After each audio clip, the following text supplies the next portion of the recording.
ريال مدريد النهارده بيكتسح ليجانيز بثلاثية نظيفة بأداء حلو جدا، بتشكيلة من البداية كانت حلوة جدا جدا من أنشيلوتي. شفنا فيها لعيبة كتير بتلعب في مراكزها، ولعيبة كتير بتاخد فرصة لأول مرة، ولعيبة تانية بتاخد فرصة هي فعلا تستحقها. فيلا بينا عشان نتكلم عن ماتش كان مليان بتفاصيل كده كتير حلوة. يلا بينا. في البداية أنشيلوتي كان أعلن عن التشكيلة، وهي إن في حراسة المرمى كورتوا رجع تاني من الإصابة وأخد دور تاني، وإن هو كان الحارس الأساسي للريال النهاردة. الباك اليمين كان في الفلايتي بإشارة القيادة لأول مرة في تاريخه كده مع ريال مدريد الفريق الأول. فالفيردي النهاردة كان هو كابتن الفريق علشان يبقى كابتن خط الدفاع بثنائية في خط الدفاع، وهي روديجير وراؤول اسينسيو اللي كانت ابتدينا نشوفها من الماتش اللي فات. وفي الباك الشمال فران جارسيا، وبعد كده عندنا ثلاثي خط النص كان كامافينجا مركز 6 وسيبايوس مركز 8، ودي كانت فرصة كويسة قوي لسيبايوس وحلوة جدا. وبيلينجهام اللي بيلعب متحرر شوية لقدام ويقدر كتير يخش جوه ال 18 بسبب حاجه هقول لك عليها دلوقتي. لان خط الهجوم كان مكون من اردا جولر في الجناح اليمين، ودي حاجه حلوه جدا. اردا جولر اخيرا بياخد فرصه اساسيه مع ريال مدريد السنه دي. وبقى التركايه اللي حصلت خلت بلينجهام يبقى مستريح اكتر، هي ان امبابي راح على الوينج الشمال وفينيسيوس كان هو المهاجم. ففينيسيوس مع بلينجهام في كيمستري ما بينهم، وان فينيسيوس هيبقى بيخرج كتير ويروح على الوينج كتير، فبلينجهام هيقدر ان هو يخش في العمق، ومبابي بيلعب على الوينج اللي هو حبه علشان يبدأ يرجع ويكتسب ثقة تاني، علشان داخلين على ماتشات صعبة جدا في دوري الأبطال، واللي ما بقاش فيه أي فرصة ليك ان انت تضيع فيه نقط.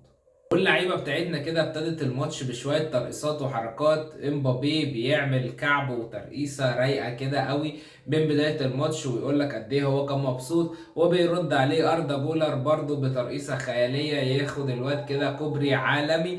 فاللعيبه كانوا هما الاتنين داخلين ومبسوطين ان هما بياخدوا فرص اخيرا، وان هما بيلعبوا كل واحد في المركز اللي بيريحه. كان في الدقيقة 33 شفنا كده كعب عالمي من بيلينجهام بيحاول ان هو يصنع كورة لفينيسيوس جونيور او لمبابي. الاتنين كانوا موجودين ويقدروا ان هم ياخدوا الكورة، وفينيسيوس بيحاول فعلا ان هو يخش وياخد الكورة، ولكن المدافع بيعرقله، ولكن ما بيتحسبش فيها طبعا اي حاجة بسبب ان دي ريال مدريد وده فينيسيوس جونيور. بعد كده في الدقيقة 36 بيحصل نفس الحوار تاني، فينيسيوس جونيور داخل وجوه منطقة الجزاء والمدافع بيضربه.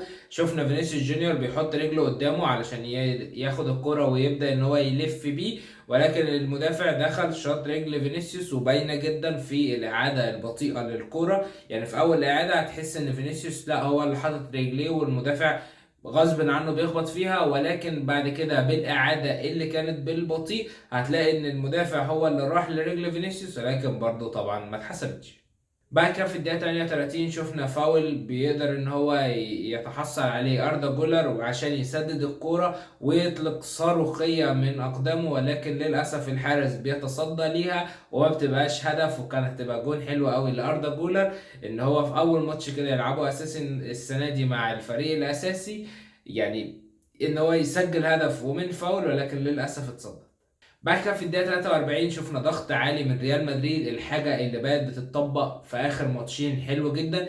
كامافينجا بيضغط على المدافع أو خط النص بتاع ليجانيس، وبيخليه ان هو عمال بيلف حوالين نفسه مش قادر ان هو يسيطر على الكرة، علشان بيلينجهام بعد كده بيخش ويقطع الكرة فعلا ويديها لفينيسيوس اللي بيتحرك تحرك عالمي في المنطقة الفاضية، ويروح ياخد الكرة ويفضي لنفسه مساحة ويلعبها بالعرض لمبابي علشان يسجل الهدف الاول ليه النهارده والهدف الاول لريال مدريد عموما، ويروحوا يحتفلوا سوا. ويبقى مبابي في اول ماتش يلعب فيه على الوينج الشمال بيقدر ان هو يسجل اول هدف ليه، وعن طريق السالك بزياده شويه كده النهارده فينيسيوس جونيور.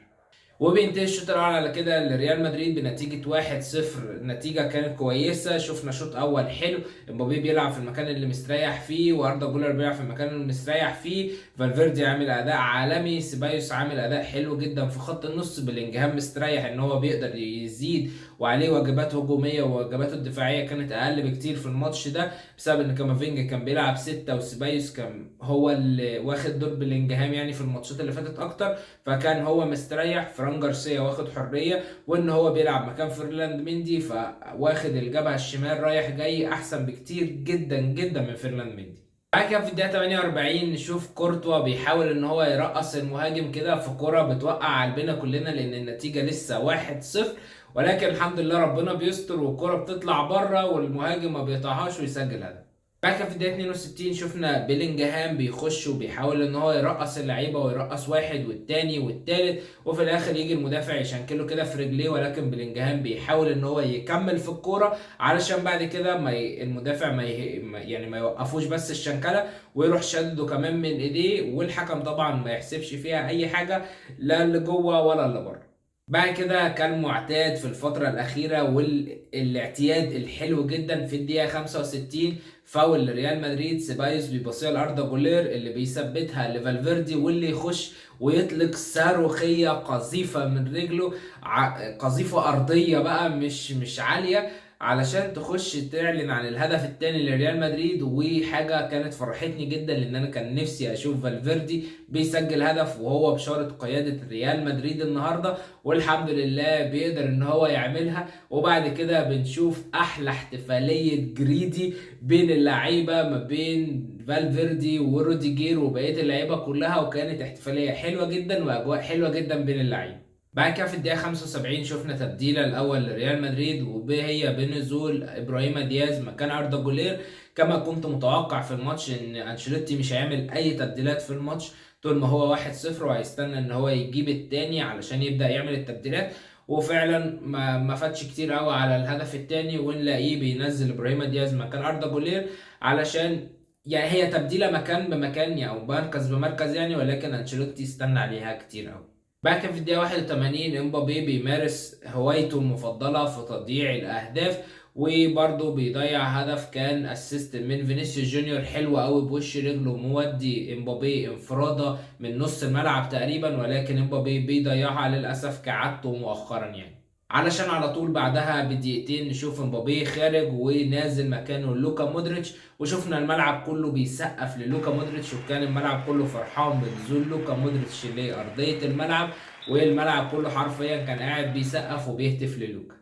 كده في الدقيقة 85 شفنا محاولة اسيست من اللوكيتا، كورة لسه نازل حرفيا كورنر بيرفعه ويحاول روديجير ان هو ياخدها، ولكن المدافع بيحاول يشتتها ويرجع روديجير ياخدها تاني، اللي بيبصيها لابراهيم دياز كان فاضي. ابراهيم دياز بيلف كده وسطه ويحاول ان هو يسددها، ولكن للاسف انا احساسي ان هو كان محتاج يلف السن اكتر قبل ما رجليه تلبس في الكوره علشان تبقى على الجون اكتر، ولكن المدافع بيقوم بالواجب كده وبيحط رجله فيها فتطلع تخبط في العارضة علشان تنزل لبيلينجهام يحطها في الجون، علشان يرجع تاني كده بقى لتسجيل الاهداف بتاعه ويبقى تاني هدف ليه في تاني ماتش، ويروح ويحتفل الاحتفالية الشهيرة بتاعته، ويروح معاه يحتفل راؤول اسينسيو اللي كان عامل ماتش حلو جدا جدا النهارده، ويبقى بيلينجهام النهارده قدر ان هو يسجل هدف ويرجع تاني لممارسة هوايته المفضلة. بعد كده في الدقيقة 87 شفنا آخر تبديلة لريال مدريد النهاردة، وهي بنزول إندريك مكان بيلينجهام. تقريبا أنشيلوتي كان كل ما حد بيعمل لقطة في الماتش بيروح مطلعه ومنزل مكانه حد. أول ما أردا جولر عمل الأسيست طلع ونزل إبراهيم دياز، اول ما مبابي ضيع الكرة طلع ونزل مكانه برضو التبديلة اللي اتعملت، وبيلينجهام في نفس الوقت اول ما سجل الهدف خرج ونزل مكانه إندريك. وفي نهاية الماتش شفنا حاجة غريبة جدا جدا جدا، وهي ان مبابي هو اللي اخد رجل المباراة. انا مش فاهم ازاي مبابي هو اللي ياخد رجل المباراة. في تقدير الشخصي ممكن ياخدها فالفيردي ماشي، ممكن ما تديهاش لفينيسيوس بسبب ان هو ما سجلش اهداف، ولكن عندك فالفيردي قدر ان هو يسجل هدف وكان اداؤه كويس جدا النهارده، فكان هو اللي يستحق رجل المباراه. في نهايه الماتش شابوه لانشيلوتي، عمل ماتش حلو قوي النهارده بعيدا بس عن التبديلات هي اللي ما كانتش احسن حاجه، ولكن ابتدى بتشكيله حلوه جدا. فالفيردي في خط الدفاع في الباك اليمين، فران جارسيا في الباك الشمال مكان فيرلاند مندي، كامافينجا اخيرا بيلعب مركز 6 ولو انه هو اساسا كان مجبر على الموضوع ده، مش عامله يعني تكرما منه. ولكن شفنا برضو سيبايوس بيلعب، دي حاجه كويسه جدا. بلينجهام كان واخد حريه وبيخش جوه 18 كتير، دي حاجه حلوه. اردا جولر بياخد حريه وبيبدا اساسي، دي حاجه كويسه جدا. امبابي بتوديه على الوينج الشمال علشان تحسن من روحه المعنويه كده، ويبدا يخش معاك، خاصه ان انت محتاجه جدا في الماتشات اللي جايه في دوري الابطال، انها كلها ماتشات صعبه جدا. ليفربول هناك واتلانتا هناك وبريست هناك، وماتشاتك كلها صعبه الماتشات اللي جايه، فانت كنت محتاجه جدا. وفي نفس الوقت ما ضحيتش بفينيسيوس وسبته يلعب شويه على الوينج الشمال بعد ما خرجت مبابي، وكمان كنت مديله حريه ان هو يعمل اي حاجه في الملعب، سواء يفضل مهاجم او يسقط لتحت او يروح شويه على الوينج. فحاولت ان انت ترضي جميع الاطراف، فشابوه لانشيلوتي. وفي النهايه تقييم اللاعبين النهارده: كورتوا في بدايه كده حراسه المرمى قدر ان هو يطلع بكلين شيت، ما قدر ما طرحش عليه بكور كتير جدا، فتقييمه هيبقى 8 من 10 بسبب ان هو ما طرحش عليه بكور كتير.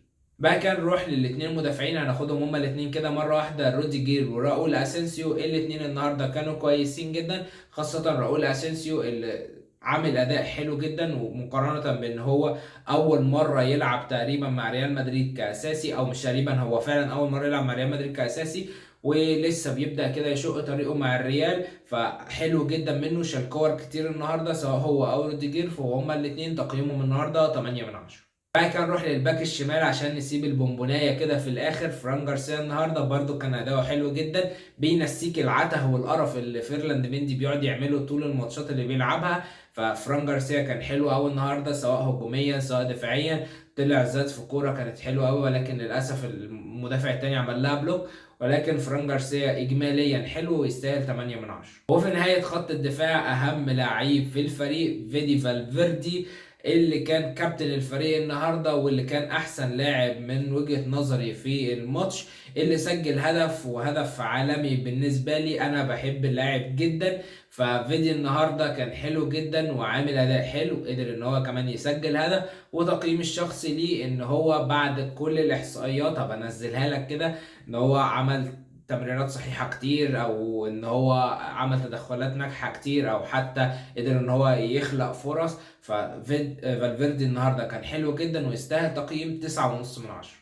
بعد كده الخط النص، اول لاعب معانا وهو كامافينجا. كامافينجا برده كان حلو النهارده، ما عملش حاجات نورت كتير بسبب ان انت في الاول وفي الاخر بتلاعب برده ليجانيس، مش فريق كبير، فانت خط النص بتاعك الدفاعي، او بمعنى ادق الدفاع عموما، مش المفروض ان هو يظهر كتير.